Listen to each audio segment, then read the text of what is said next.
silent room, and only one doll on the shelf. The estate was set. Auction lists ready, tables in place. Edna Quint sat at the desk, ledger open, columns straight, totals pending. Henry Spaulding checked the auction list, names marked, prices circled. He tapped the paper. Tobias Hale entered, tool bag in hand. He placed it down, soft metal, clink. Miss Marple watched from the corner. Gloves on, eyes sharp, not a word. She looked at the wall cabinet. The lock was new, shiny brass, key ring, missing. "Where's the key?" Marple asked. Edna didn't look up. "It's safe," she said. Spaulding shut the list. 2 days left, he said. Tobias nodded. "I'll finish the repairs today." Marple walked to the desk. "This page is torn," she said. Edna covered the ledger. It was like that before. Tobias unzipped the tool bag. Pliers, small screwdrivers, a roll of cloth. Marple glanced at his hands. Clean nails, no dust. Spaulding tried the cabinet handle, locked. He stepped back. He frowned. Carpet showed faint tracks. Footprints to the cabinet. Footprints away. Marple pointed. "These aren't yours," she said. Tobias shook his head. "Not mine." Edna closed the ledger. Lock clicked. She pocketed the drawer key. Spaulding checked his watch. "Any more deliveries?" "One," Edna said. "From a private sender." "Who?" Marple asked. "No name," Spaulding said. Tobias zipped the bag. "Could be a mistake," he said. Silence. In the room. Each one. Still. The doorbell rang. One clear chime. No one moved. The bell rang again. Spaulding walked to the door. He opened it. A courier stood outside. Gray coat. Blank face. He held a brown parcel. Paper. Tight. Label. Neat. Spaulding took it. He read the label. The sender's name was short. Printed. In black. "L'inconnu," he read aloud. Edna froze. Tobias stared. Marple said nothing. The bell rang. Again. A second doll arrives. A shadow of the first. The parcel sat on the table. Brown paper. String tied tight. Edna fetched a small knife. She cut the string. She pulled the paper away. Glue smell escaped. Sharp. Fresh. Inside was a wooden box. Hinges small. Brass, worn at the edges. Spaulding leaned closer. "Careful," he said. Edna opened the box. Inside lay a doll. Ivory face, painted lips, glass eyes. A faint seam ran along the hairline. Not common, not factory work. Miss Marple stepped closer. Her gloves brushed the edge. No dust. Tobias stood back, arms crossed, eyes fixed on the seam. Spaulding smiled. "This is valuable," he said. He took out his buyer list. He wrote a name, adjusted a figure. Edna looked at him. "Already promised?" Interest was high, Spaulding said. Miss Marple bent down. "Check the base of the stand." Unmarked. No maker's plate. Tobias stepped forward. "This restoration looks fresh," he said. He pointed at the seam. "Glue hasn't settled." Edna frowned. "It looks fine to me." Marple noticed the wig stitching. Thread color off. Slightly lighter than the hair. Spaulding waved it off. "Minor work," he said. "It won't matter to a collector." Tobias shook his head. "Collectors care about every detail." Marple asked, "Who sent it?" Edna opened the crate docket. No sender's name, only a delivery code. Spaulding checked the code. "Not one of ours," he said. Tobias turned the doll, held it by the waist. Weight, slightly uneven. He set it back in the box. Edna closed the lid halfway.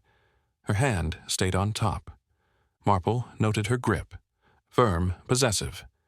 Spaulding updated another line on the list. It looked satisfied. Tobias looked concerned. A soft sound came from the box, barely audible. Marple looked at Tobias. "Did you hear that?" He nodded. "Inside," he said. The sound grew clearer. A slow, steady ticking. Spaulding lifted the lid again. They all leaned in. A small brass key was fixed inside the lid. It turned once, twice. A music box began to play. Notes, faint, tinny. The tune stopped, suddenly, no wind down. Just silence. They all stared at the doll. No one spoke. 2 words on a thin sheet. Not for sale. Edna unfolded the paper. The sheet was thin. Ink, dry. Smell faint. Like an old drawer. She read it again. Her jaw tightened. "This is a prank," she said. Spaulding reached for the paper. She pulled it back. "It came with the morning mail," she said. "No sender's name, no return address." Miss Marple stepped forward. Her gloves touched the edge. The paper, brittle. Fold lines, sharp. "Typed or written?" she asked. "Typed," Edna replied. "Letters black, uniform, even spacing." Spaulding frowned. "It's meaningless," he said. "Collectors use tricks like this to drive the price up." Tobias crossed his arms. "Or to scare off other bidders," he said. Edna shook her head. "I don't care. The auction will go ahead." Miss Marple looked at her. "You didn't answer my question," she said. "What question?" Edna asked. "Who opened it first?" Marple said. Edna paused. "I did," she admitted. Spaulding looked at Tobias. "Call Slack," he said. "This is getting ridiculous." Tobias left the room. The phone rang in the hall. Short conversation.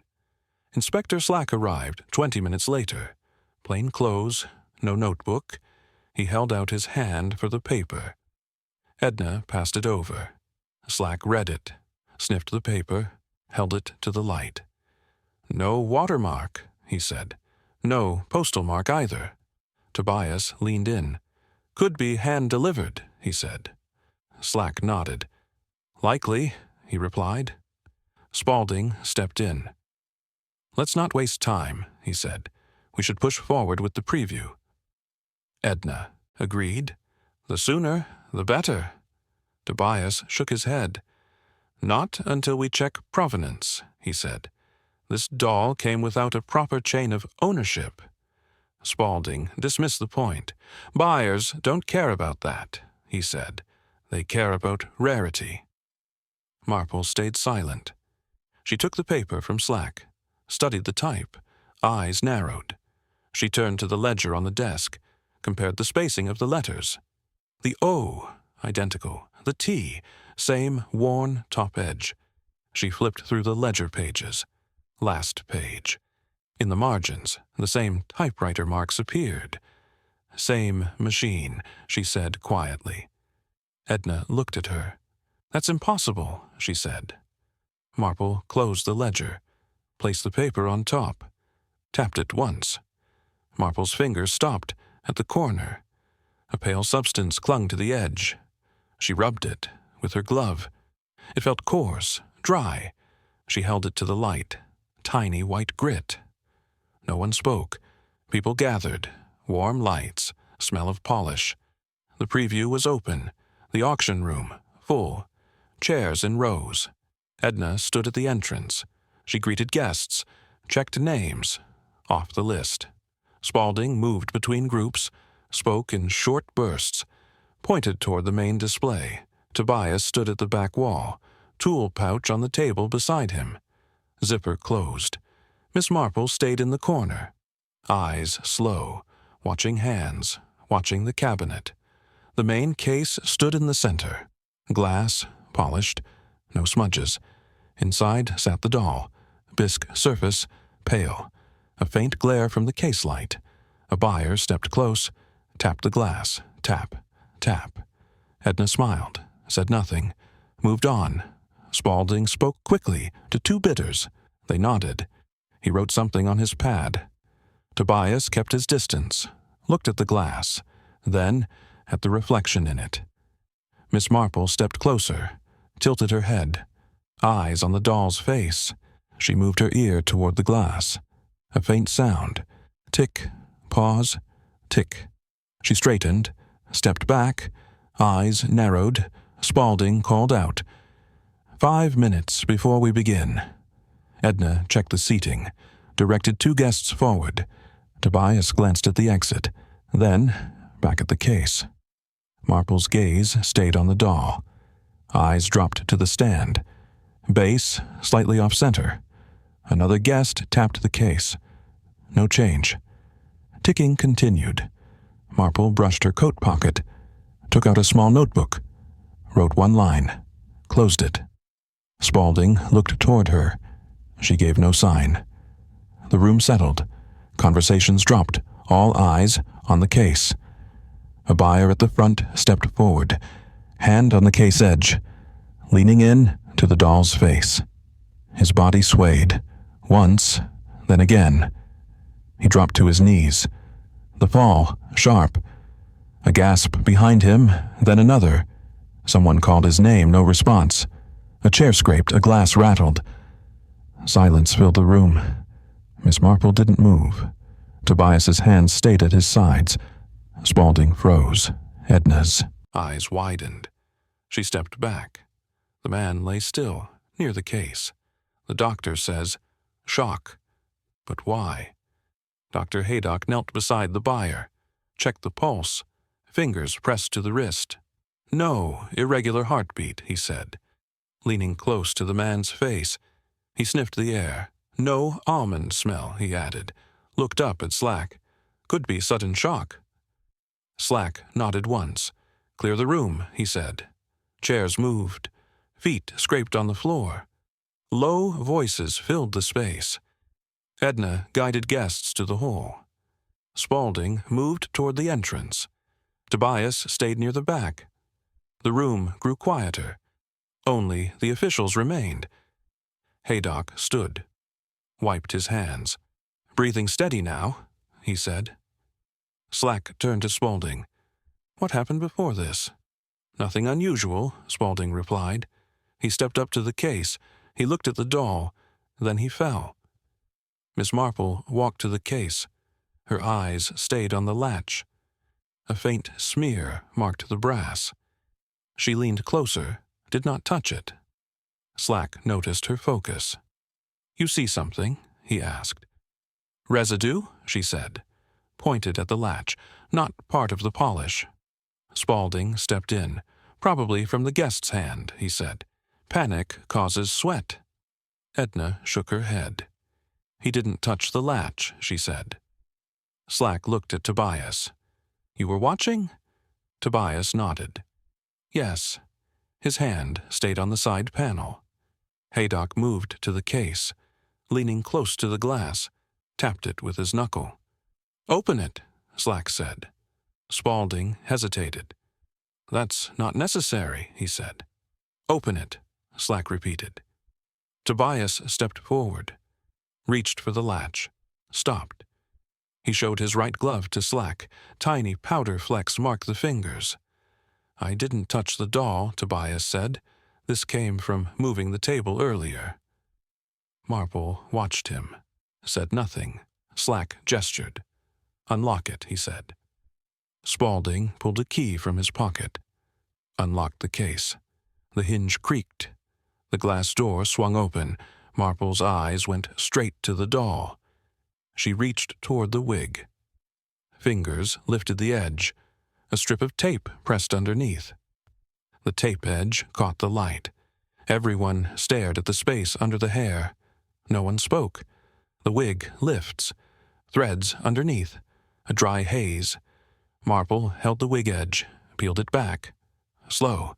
A strip of tape was fixed inside, surface rough. Residue clung to it. She leaned closer. A faint acetone smell rose. Tobias stepped beside her. "That's solvent," he said. "Used for quick fixes." Marple nodded once, set the wig aside on the table. Her fingers searched the hair web, felt a small shape, pulled it free. A tiny brass key, thin stem. Round head. Spaulding looked at it. "Not from the cabinet," he said. Tobias took it from Marple, turned it in his hand. "It's for a music box." Marple set the key on the table, pointed at the wig stitching.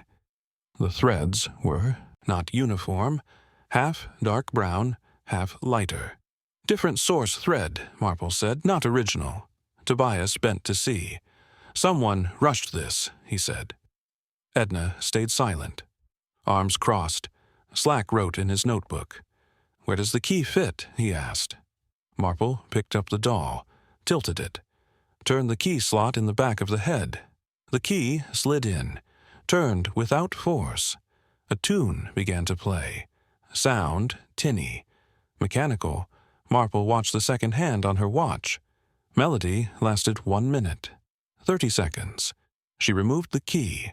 Music stopped. Tobias said, "That's long for a standard spring."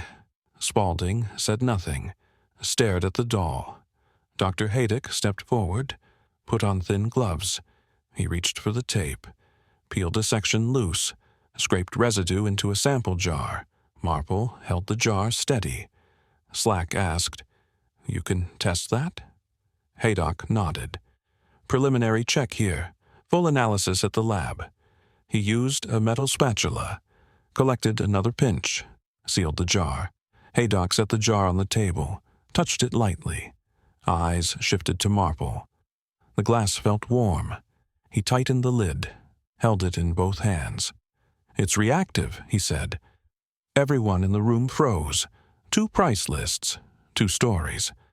Edna opened her folder, placed a reserve list on the table. Spaulding set his auction catalog beside it. Slack stood between them. Marple leaned in, compared the figures. The numbers did not match, some higher, some lower, the gap large. Slack tapped one column. "That's a huge margin," he said. Spaulding shrugged. "Market fluctuations," he replied. Edna shook her head. "These reserves are my limits. They're not meant to change." Spaulding looked at her directly. "Then you shouldn't have given me the discretion." Marple lifted the reserve list, sniffed the paper. Ink smell, fresh. "This was printed recently," she said. Edna frowned. "I typed that weeks ago." Marple compared it to the catalog. Catalog ink faded. Paper slightly yellowed. Slack asked, "Who typed the reserves?" "I did," Edna said. Marple asked, "On the same typewriter as your correspondence?" "Yes," Edna replied, "always." Tobias spoke from the side. "You know what this means, don't you?" Slack looked at him. "What?" Tobias said, "Someone swapped a list. And there's more. There's an old story about a pendant from a chatelaine set." Edna's eyes narrowed. "That's gossip," she said. Tobias shook his head. "Pendant vanished decades ago. Collectors still whisper about it." Spaulding crossed his arms. "This is irrelevant," he said. Marple's eyes moved to the old ledger on the side table, thicker than the others. Spine cracked. She opened it carefully. Several pages missing. Cuts clean. Slack stepped closer. "When did you last use this?" Edna said, "Months ago. I keep records in there only for internal tracking." Marple turned more pages. Some entries stopped mid-line. The next page, different date. "Not natural wear," she said. Spaulding said, "Ledger paper tears easily. It's no proof." Marple turned another page. Her fingers brushed the inside of the spine. Something felt loose. She pressed gently. The spine gave under her hand. A small object shifted inside. The ledger tilted. A thin envelope slid from the gap in the spine, landed on the table with a soft tap. Everyone looked at it. No one spoke. An old envelope, a new seal. The envelope lay on the table. Paper, yellowed, wax seal intact. Slack pointed. "Open it," he said. Edna hesitated. "It's not mine," she said. Spaulding stepped forward. "Then it's not protected," he replied. Tobias took a small knife from his pouch, slid it under the seal. The wax cracked. Brittle flakes scattered on the table. Marple brushed the fragments aside, pulled the flap open. Inside, photograph. She placed it face up on the table, 2 dolls, identical, both on plain wooden bases. Spaulding leaned over. Eyes moved between the faces. "Impossible," he said. Edna's complexion paled. Lips pressed tight. Tobias moved closer. His breath fogged the glass frame around the photo. Marple turned it over. On the back, in neat black ink, "Heart inside, eyes deceive." Slack read it aloud. "What does that mean?" No answer. Tobias said, "Could be a clue to the mechanism, or hidden storage." Spaulding looked uneasy. "Collectors love riddles. Sometimes they're meaningless." Marple shook her head. "Not meaningless. It was kept inside a ledger spine." Edna crossed her arms. "That proves nothing." Slack asked, "When was this taken?" Marple turned the photo back. Studied the edges, corners, rounded. Tobias said, "That's pre-war photo paper." Marple nodded. Her fingers moved to the lower border. Searching. Spaulding frowned. "What are you doing?" "Looking for a studio stamp," she said. She held it to the light. A faint emblem appeared. Circular stamp. Slack leaned closer. "Recognize it?" "Local photography shop," Marple said. "Closed many years ago." Tobias asked, "Can we date the print?" "Yes," Marple replied. "Paper type. Ink tone." She tilted it again. Surface caught the light. Edna stepped back. "Why is that necessary?" "To know if this matches the doll's documented history," Marple said. Spaulding said, "The jumeau in this collection was purchased in Viola's lifetime." Marple didn't look up. Kept examining the photo. Slack crossed his arms. "Well?" he asked. Marple's thumb rested on a faint printed date. She read it silently, then looked at Slack. This photograph was printed before Viola was alive to buy it. The room went still. The poison wasn't in a cup. It was in the air. Dr. Haydock placed his report on the table. Slack picked it up, scanned the first page. "Cause?" he asked. "Solvent vapors mixed with lacquer fumes," Haydock replied. "Enough to irritate lungs, enough to cause dizziness." Marple nodded once. "From the case?" Haydock shook his head. "From inside the object. Likely the doll." Slack turned a page. "And the smear on the latch." "Irritant residue," Haydock said. "Would make eyes water. Not toxic in itself." Tobias frowned. "So the collapse wasn't from touching it?" "No," Haydock replied. "It was from breathing near it." Marple glanced at Edna. "You were close during the preview," she said. "I didn't feel anything," Edna replied quickly. Slack asked, "Cyanide involved?" Haydock shook his head. "Tested negative. No trace." Tobias said, "So why the coil?" Haydock paused. "It's possible there's a heat coil inside the head. Heat would vaporize the solvent faster." Tobias looked shocked. "A coil? Inside?" Marple tapped the table. "Once. That would require access." Slack nodded. "Who had that?" Marple listed them. "Edna, Spaulding, Tobias, myself." Slack raised an eyebrow. "And the preview guests." "Too short a time," Marple said. Tobias crossed his arms. "I never opened the head." Spaulding stayed silent. Eyes on the report. Haydock turned to the diagram, pointed at the doll's head plate. "This is held by 3 screws." Marple said, "You checked earlier?" "Yes," Haydock replied. "All were in place at that time." Slack looked at Marple. "Then it was opened later," Marple said. "During the catalog photography window." Edna shifted in her chair. "You can't prove that," she said. Spaulding asked, "How long to remove the plate?" Tobias answered, 2 minutes. Less if you know the tool." Haydock added, "With practice, 1 minute." Marple said, "So, any of you could have done it unseen." Slack closed the report. "We need to inspect the head now." Haydock nodded. "Bring it here." Tobias fetched the doll from the cabinet, set it on the table. Marple held it steady. Haydock took out a small screwdriver. He turned the first screw, then the second. His hand stopped. The third screw missing. He looked at Slack. "One screw is gone," he said, "from the head plate." The room went still. Who had those 90 seconds? Slack stood at the board, a piece of chalk in his hand. He marked the preview start time. He marked the collapse time. 2 minutes, maybe less, he said. Marple shook her head. 90 seconds. Slack tapped the chalk, twice. "Fine, 90 seconds." He wrote 3 names in a column: Spaulding, Edna, Tobias.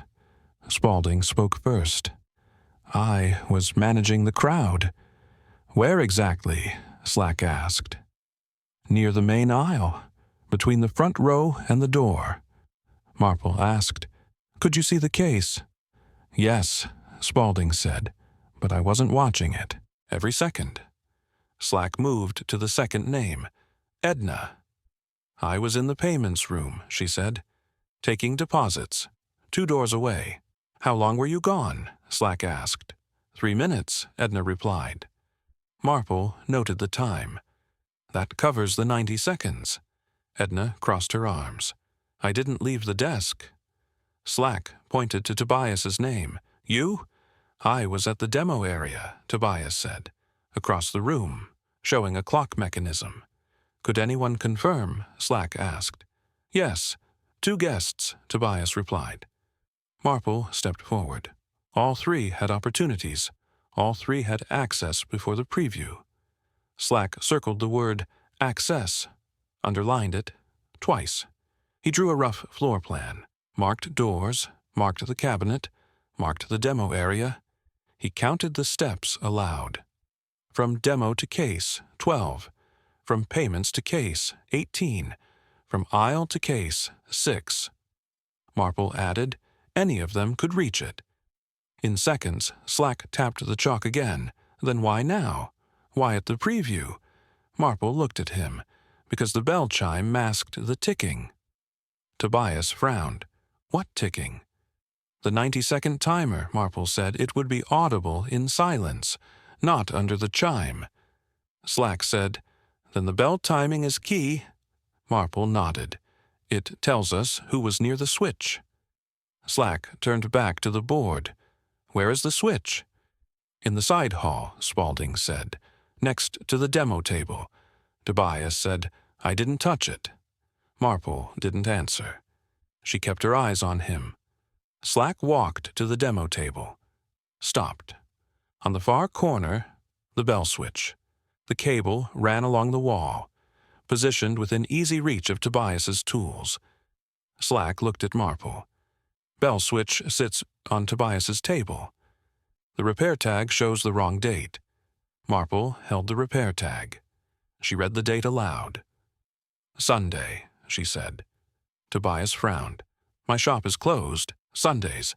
Slack took the tag, checked the handwriting. Yours?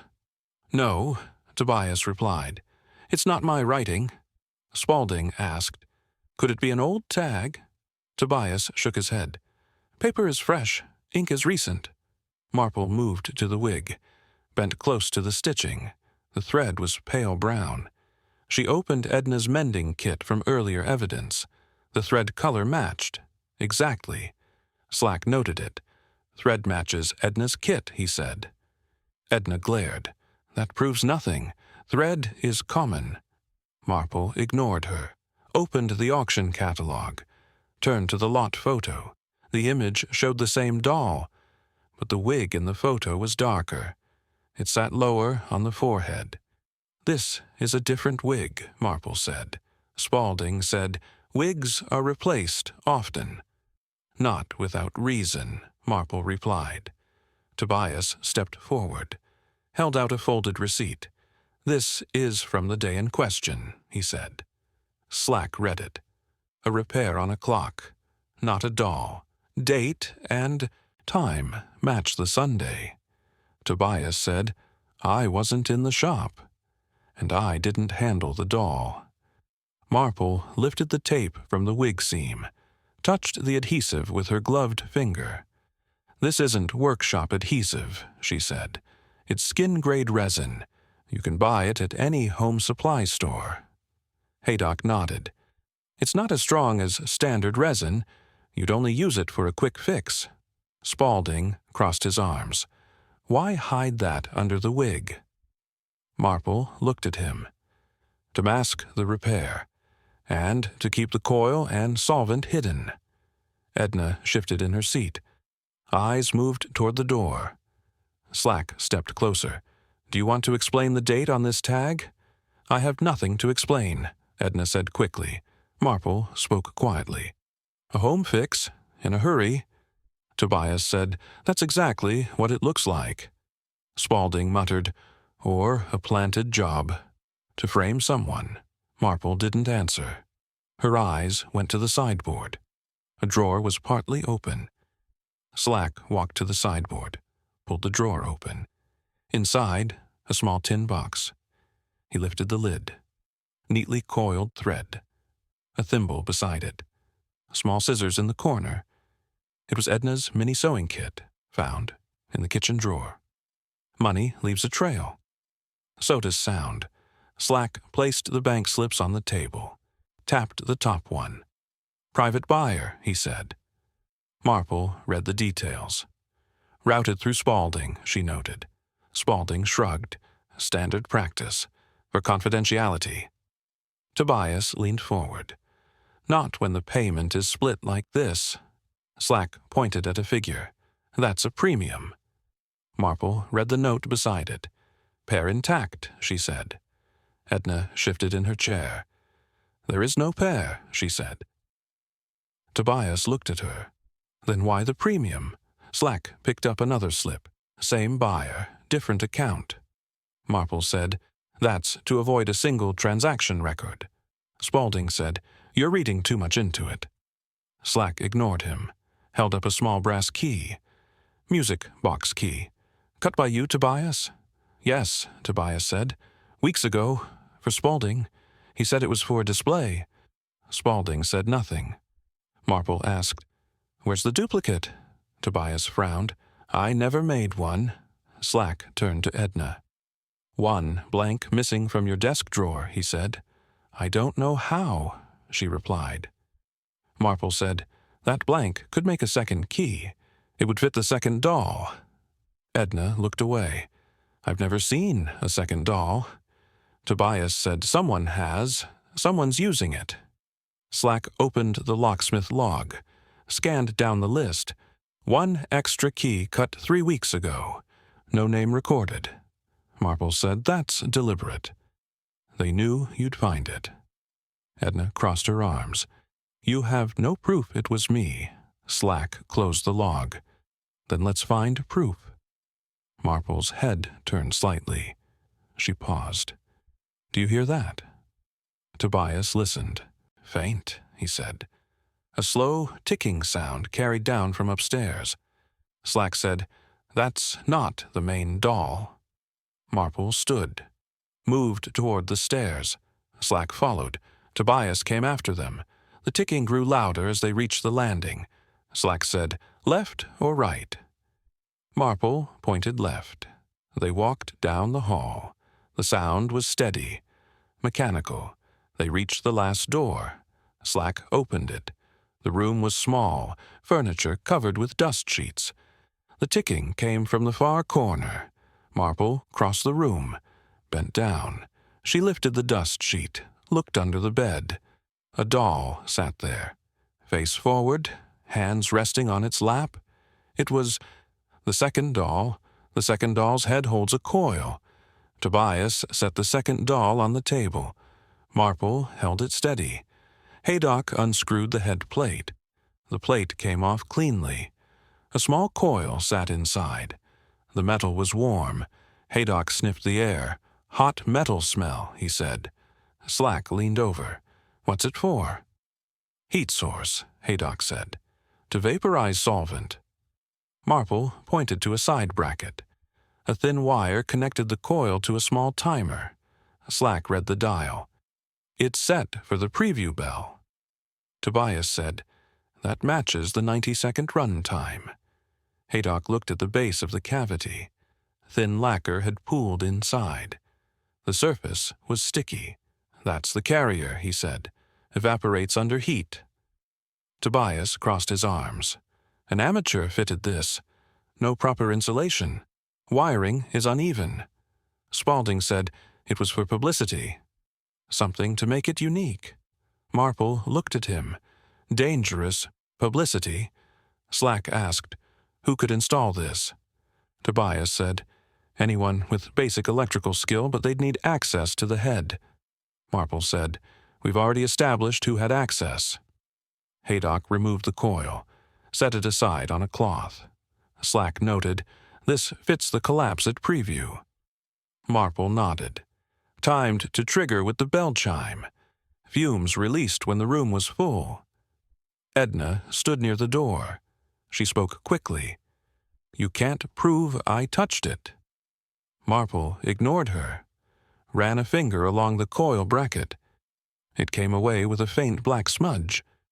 Tobias said, "Burn residue. Means it was tested before the preview." Spaulding said, "You're making assumptions." Marple turned toward Slack. "There's more." She opened her notebook, flipped to a sketch she had made. It showed Edna's side table. Slack frowned. "What am I looking at?" "A burn mark," Marple said. "Same shape as the coil base. I saw it earlier, but didn't know the source."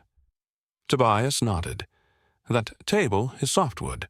A hot coil would leave a mark in seconds." Slack looked at Edna. "Let me see the table," he said. "No," Edna replied. Slack walked past her, went into the next room. The table sat by the wall. He bent down.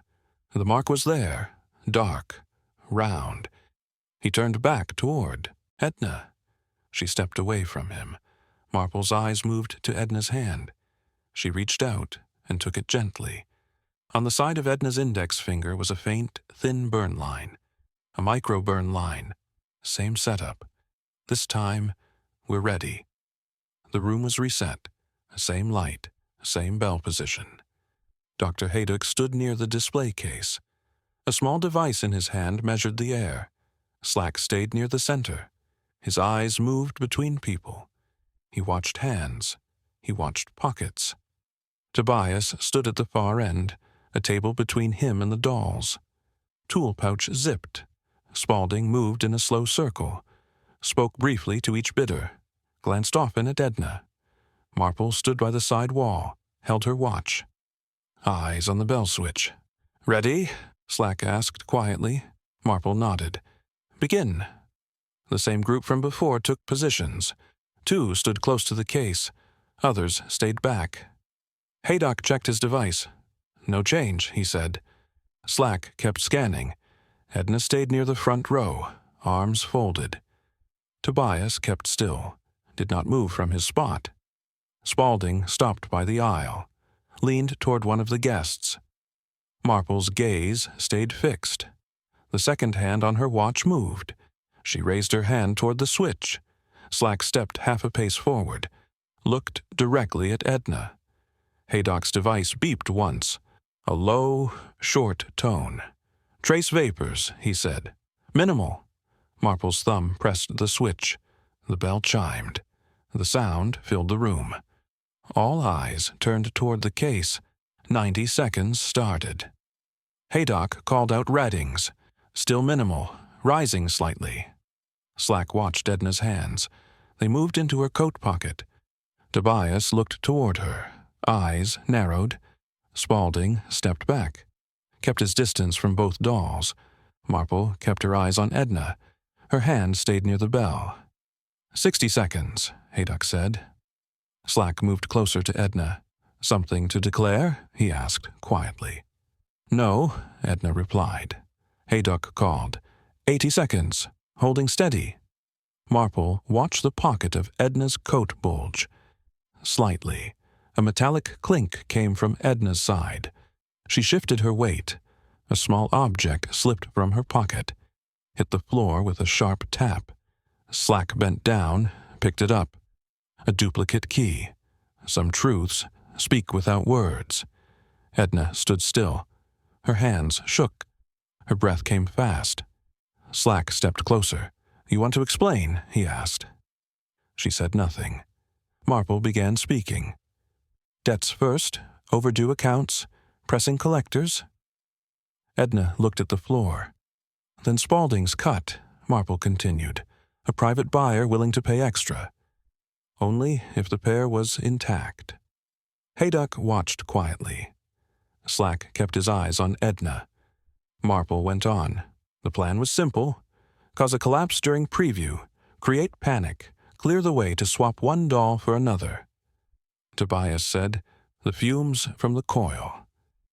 Marple nodded. "Heated solvent. Timed with the bell." Slack asked, "Why the note?" "To spike interest," Marple said. "Not for sale, makes buyers chase harder." Edna's jaw tightened. Marple didn't stop. The threads from Edna's kit. Used to reattach the wig after the coil was fitted. Tape holding it in place. Skin-grade resin to make it quick. Tobias added, "Powder on my glove to push suspicion my way." Marple nodded again. "Planted when you moved the table. An easy frame job." Slack stepped toward Edna. "You did all this?" She stayed silent. Marple said, "You had access. You had motive. And you had help." Edna's eyes flicked toward Spaulding. Slack saw it. "So he was part of it," he said. Marple spoke firmly. "He arranged the buyer. He managed the auction list. He made sure the payment routing was hidden." Haydock crossed his arms. "Both of you profited," he said. Marple looked back at Edna. After the swap, the second doll would disappear. Sold quietly, no one the wiser. Slack said, "Except the coil overheated, and your buyer collapsed in front of everyone." Tobias said, "Bad luck for them. Worse for you." Edna's hands tightened into fists. She glanced again at Spaulding. Marple said, "Every step matches the evidence. Every step traces back to you both." Slack moved between them. "You can speak now, or at the station." Edna's shoulders slumped. She looked at Spaulding one last time. He stepped back. His eyes darted toward the exit. Without a word, Spaulding turned. He broke into a run. His shoes struck the floor hard. He headed straight for the door. Slack lunged after him. Things returned to shelves. The heart stays heavy. Slack returned, with Spaulding in custody. Both suspects stood side by side. He read them their rights. Neither spoke. Edna's face was pale. Spaulding's jaw was set. Slack signaled to the constable at the door. "Take them," he said. The footsteps of the officers echoed down the hall. The sound faded. Dr. Haydock moved to the display. He lifted a folded cloth. He covered the dolls, one by one. The fabric brushed softly over the bisque faces. Dust settled quietly on the cloth. Tobias opened his tool pouch. He checked each piece, placed them in order. The sound of metal on fabric was faint. No one else spoke. Marple walked to the desk. The ledger lay open. She closed it slowly. Her hand rested on the cover. The paper inside still held a trace of warmth from the room. Haydock looked at her. "You're keeping it?" he asked. "For now," she replied. Tobias zipped his pouch, lifted it from the table. Slack returned from the hall. "They'll be questioned separately," he said. Marple nodded once. She glanced toward the sideboard. Viola's photograph stood in a small frame. The image was simple. Viola seated, hands folded, a faint smile. Edna was led past the desk. Her eyes flicked toward the photograph. She looked away quickly. Spaulding followed behind. His gaze stayed fixed on the floor. No one stopped them. No one said goodbye. Slack looked at Marple. "Anything else?" "No," she said.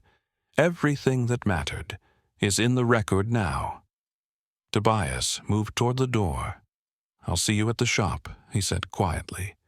Haydock folded the last cloth. placed it neatly over the case. Slack stepped outside with the constable. The outer door closed. The room was still. The shelves held their places. The keys lay on the table. Marple looked once more at the photograph. Her eyes stayed there for a few seconds. She turned back to the ledger, placed it beside the keys. Tobias paused at the threshold.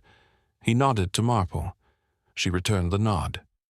Hayduk took his bag, left without a word. Marple remained alone in the room. Her gloves rested on the desk. She touched the photograph frame lightly. A small smile appeared. "When you must sell your childhood," she said softly, "the price is always higher than money."